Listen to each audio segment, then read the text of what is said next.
room, and yeah, I hope that you are doing really, really well. Today. Don't mind my hair. I just got out of the shower, and I'm in my cozy clothes. It's like 5 p.m. on a Saturday, and I have a party I'm going to in a few hours, but I just thought I'd get cozy and make a video and talk about today. So this is a ramble about today, which is May 6th. And I'll just tell you what I did today. So I woke up. So if you're new here, welcome. I hope that you feel free to throw this on in the background. I love ASMR. That's just rambling. That, that you can also like learn about the people that you watch about. And I love that because us as humans are really, really fascinating. We all have our own lives, our own stories, and we have things in common, but a lot of things also not in common. So sit back, relax. You can watch this video, or you can just put it on the background and just hear me out and everything as I tell you what today was. So today was well, I guess to talk about today, I should start about what happened yesterday. But yesterday was actually an interesting day. I work at a coffee shop around here, and I am really enjoying it. I live in Los Angeles on the west side, and yesterday I worked from like 6:30 to 1:30, and then I drove down to San Diego to visit my best friend from college. Her name's Georgia. She lives in England with her wife, and they're visiting her wife's family in San Diego. So I drove down.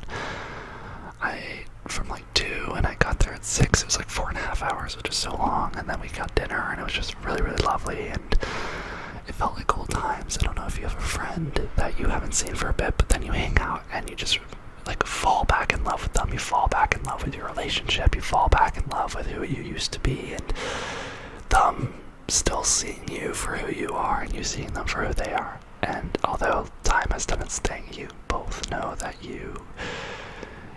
it happens like when you're like talking. For me, it usually happens. Let me know in the comments for you, but it usually happens when I'm with these people that I haven't seen for a bit, and we're not. It never happens when we're like sitting face to face. It happens when we're like walking or driving or doing an activity, mindlessly doing something where we're not like looking at each other, but we can feel each other's presence and talk.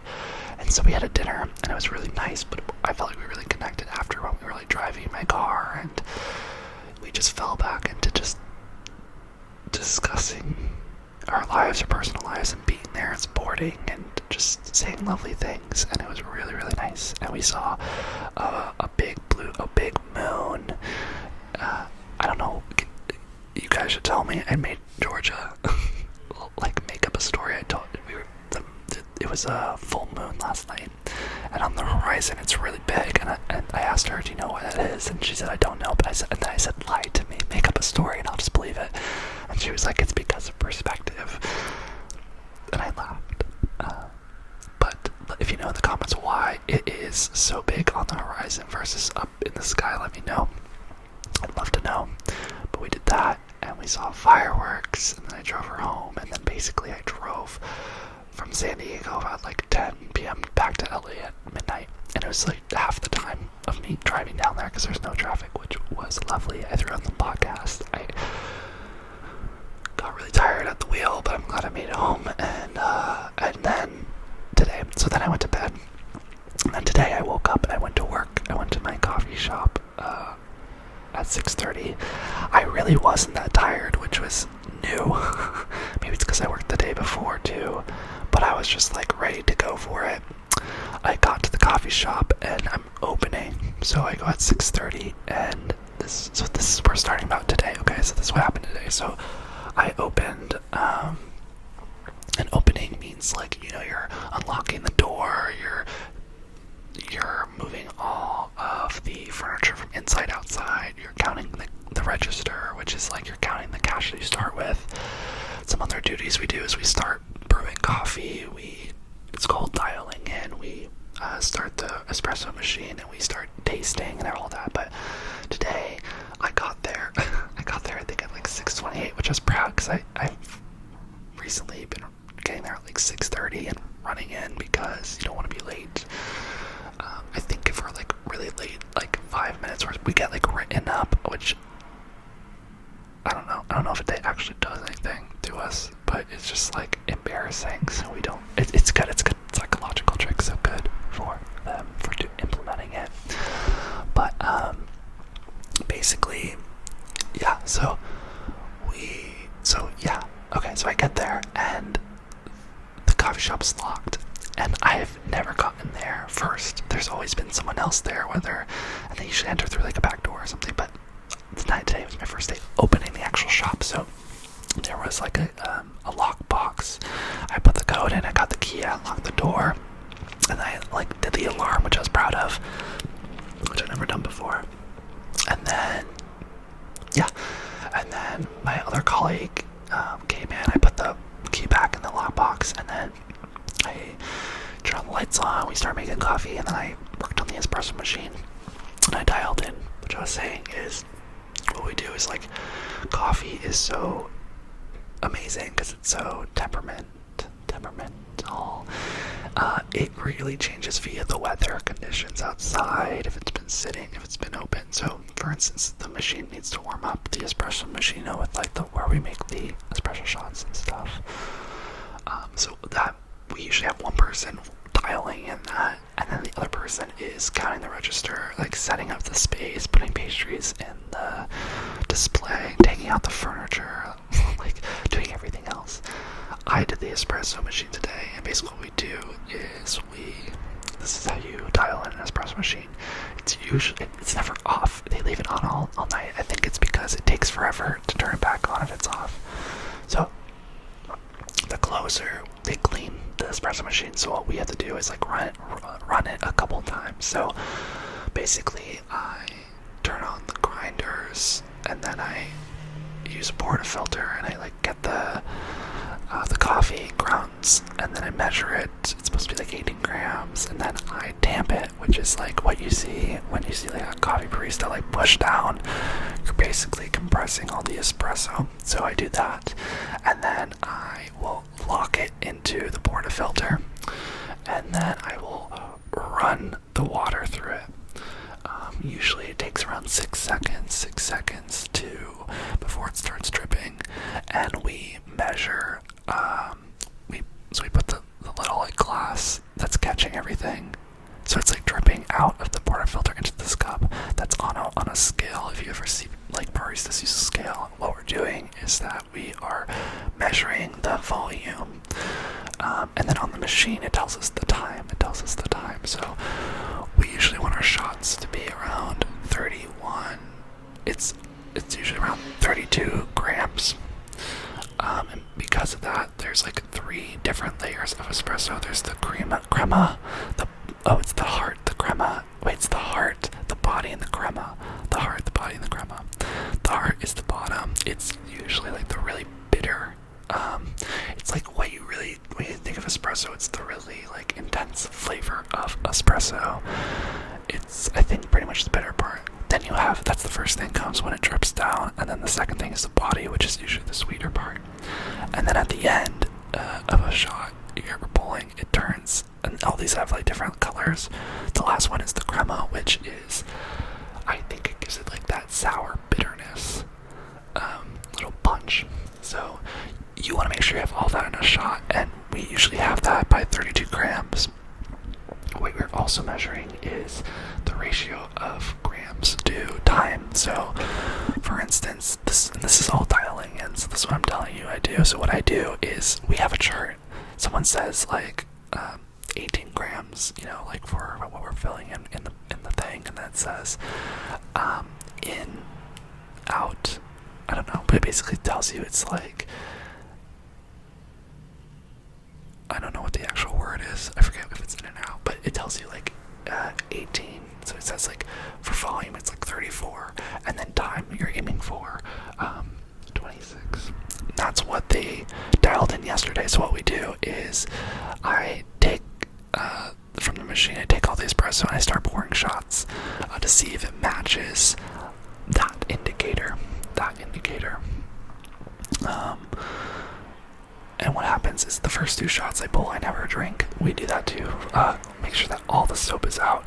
And what I'm doing, well, the reason we don't drink it, that's why we don't drink it, but the reason we still do it is because I'm looking at the ratio, right? So the goal is that the ratio is going to be the same as yesterday's. However, it rarely is, at least at the beginning.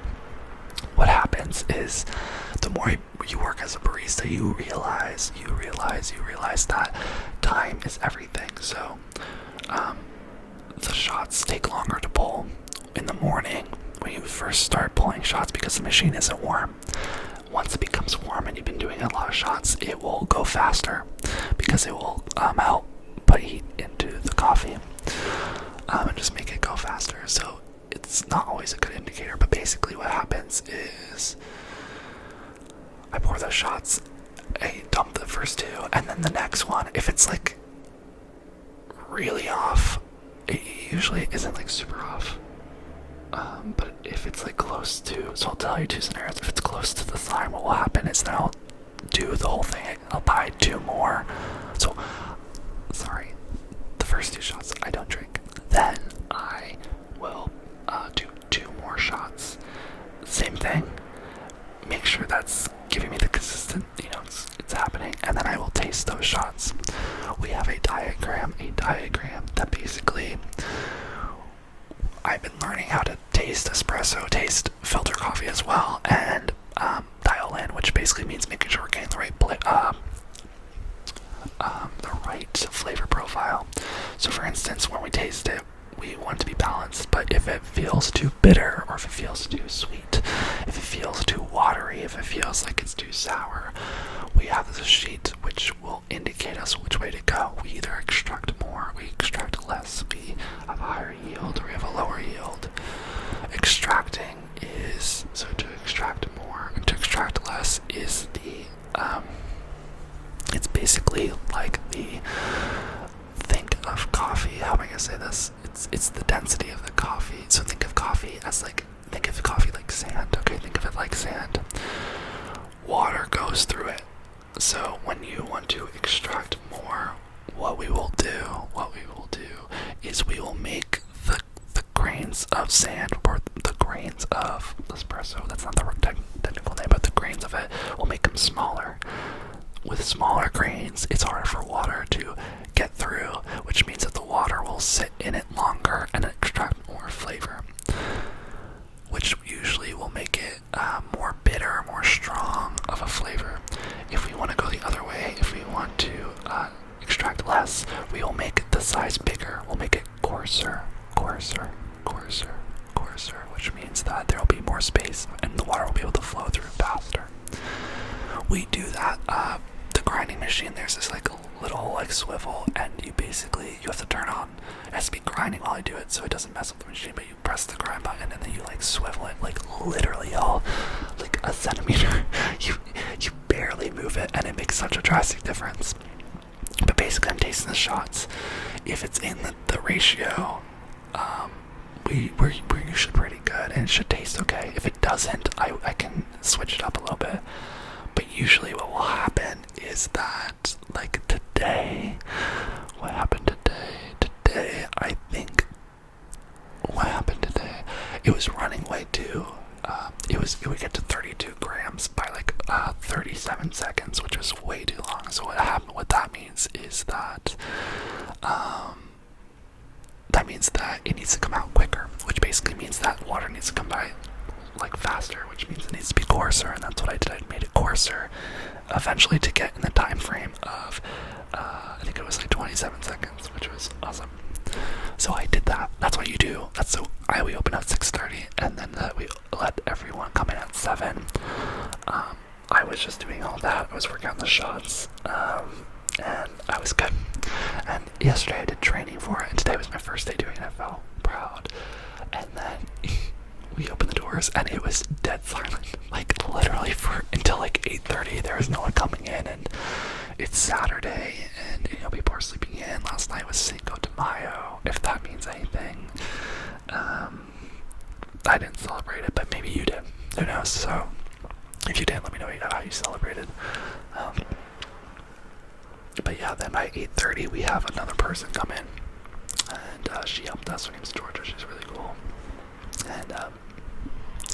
And then y'all, it got really, really busy, and we were like moving at the espresso bar machine. You can usually have 2 people. You have usually one person when it gets busy just pulling shots, and the other person like setting up drinks and finishing the drinks. Doing the shots, as you can tell, takes some time to set up, right? Because you're, measure. Once you have everything dialed in, you literally everyone is under the assumption that it is under the time frame of, for instance, like when everyone's under the assumption that when I pull a shot, like if I come in the afternoon, I'm under the assumption that if I pull a shot, it will take either between 25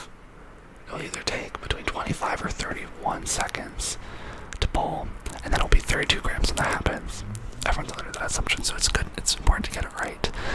But when you're in, you'll take the portafilter, you will get the grinds, you will weigh it. Well, first you'll weigh the portafilter, clear it, then you'll put it into the machine, get the grinds, and then you will tamp it, and you'll put it in, and you'll pour a shot, and you'll just keep doing that. And then the person next to you will take the shot, get the drink, fill it with milk, fill it with the syrup, mix. They will froth milk. They will make the designs, right? So it's definitely a teamwork element. And today there was no exception. I was the one. I pulled shots, but then I also was making drinks. And I learned how to do latte art. I can make a damn nice heart, which is really fucking awesome. I should take a photo and show it to you guys sometime. I'm very proud. Very, very proud. So yeah, and I did that we have like a 10-minute break. I took a 10-minute break. When you work more than 6 hours, you have like a 10 and a 30, but the 30 isn't paid. And yeah, so there's that, and then yeah, and so basically another woman came in, and we were just basically swamped. There's so many different people. There's some people from my building that came, which was really cool, and I've seen them, and I just learned both from Massachusetts, which was wild, and it was just really nice. And then basically I got off at 11:30. So before I leave, I have to make syrups, make sure that the syrups are stocked, and we have like vanilla syrup, we have lavender syrup, mint syrup, we have mocha, we have hibiscus syrup. We have a lot of syrups, y'all. It's a lot. I need to make sure that I bottled up already. I need to like restock the milk fridge. Basically doing trash, take trash out. It kind of sounds like a lot, but it's actually really not, because once you do this a lot of times, you just get in the habit of being like, okay, I'm just gonna do this, and then you're done. And yeah, and I basically did all that at 11:30, and then I got off at 11:30, and I grabbed a lemonade. The nice thing about working at the coffee shop is I can drink whatever I want there. I can make myself whatever coffee. I can drink lemonade, milk, whatever liquids they have. I can drink for free. So they have lemonade, so I drank some lemonade, came home, ate some lunch, ate some like ground turkey, which I'm gonna get back to the gym. I was in Dallas this week at the festival, so I didn't really get to work out, but I'm trying to get cut, so I'm trying to eat just a lot of protein, and I ate that, and then I was getting ready, y'all, because I went to surf lessons today, y'all. I went surfing.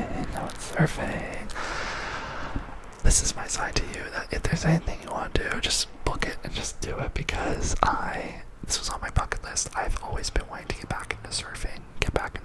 I used to do it in high school, which is funny because I'm actually hanging out with some high school people tonight. But yeah, it was that, and yeah, it was really cool. So my friend John picked me up at 1:20. I'm like 15 minutes away from the beach. We drove there, and then we got to the Venice Pier, and we went to this parking lot, and we drive all the way down, and there's this yellow school bus, and we just hung out there, and basically I thought it was just gonna be us three. They said it's a group. It's a group up to 12 people, but like I thought today was gonna be really cloudy and cold, and when I booked it like a week ago. It was no one signed up yet, but it was actually a really big group. There was some guys that were from Sweden, some girls from South Korea. Like, it was just a group, and we got to the beach, and John was with me, and then my friend Daria came, and I was very grateful they both showed up. But we made friends with the Swedish people, and then the instructors basically gave us wetsuits and boards, and it was for 2 hours. It cost $69 per person for 2 hours for a wetsuit and a board and surf lessons, which was like, I thought, a steal, because it was a nice refresher course, and we got to surf and get wetsuits, which are surfing boards and a wetsuit are really expensive, and I feel like surf lessons would usually cost like $150, $175, but for $69 that was really nice. And yeah, we got wetsuits, we got boards, and then we all went in a semicircle, and we kind of said who we are, and then we got on our boards, and we learned how to push up, and then we stretched, and then we learned how to like carry the board in the water, and then we went in. It was really cold, but the wetsuits were really, really nice, and yeah, we got into the waves. The waves were really, really big, actually. They were really big. I think they had to be like 5 or 6 feet, which is a lot for beginners, but the thing is, the waves, so surf terminology, and I might be wrong. If I'm wrong, correct me in the comments if you surf, but there's this thing called a swell. A swell is when a wave is like pulling, pushing up, you know, it's you can see it. It's when you a wave is coming, and that's when you see that surfers are starting to paddle before it like crashes, right? Or it breaks. It's called breaking, when the wave breaks. Wow, I just forgot my terminology because I just said it. But breaking, and I hate when I do this. It's embarrassing too, because I know I just said it, and now I can't remember. The swell. Okay, the swell, thank you. Do you ever do that? It's so annoying. Okay. The thing is, usually when you're surfing, you want a big swell, because that's what you can ride, and then when it breaks, you really want a long swell. I don't think you really want a short swell. Is like, it will swell and then it will crash. In Venice, it was like that. It was a very short swell, and then it would break really fast, and then we would basically ride the break. So we weren't really riding like the waves. We were riding after it broke, because it broke out so far out into the ocean, and it actually worked really well. You still got some momentum, and basically what you do is, the nice thing with instructors is they had GoPros they were videoing, but they were also saying, they would be like, okay, now turn around and paddle, paddle, paddle, paddle. Like, they would tell you the cues, and you paddle, and then once the wave catches, you would then push up and try and stand. Hence, try. It was so hard, y'all. No one really stood up, but I did stand up twice. I'm really proud. And they teach you this technique, which I thought was interesting for beginners, where I usually used to do it where I would surf, and I would do like a push-up and push myself and like kind of like hop up. That's what advanced people do, but for beginners, they teach you to push onto your knees and then onto your feet. I tried doing it, but it kind of like would mess me up a little bit.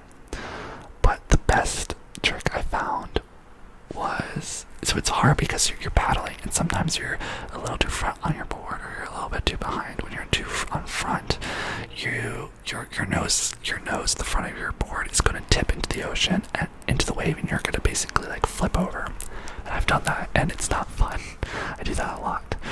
But if you're too far back, what happens is that when you paddle and the wave comes, and you try and like catch the wave, you are going to the wave is just going to kind of come right over you. Like, the wave is going to come. So if you go like too far down and the wave comes, you're going to go like that.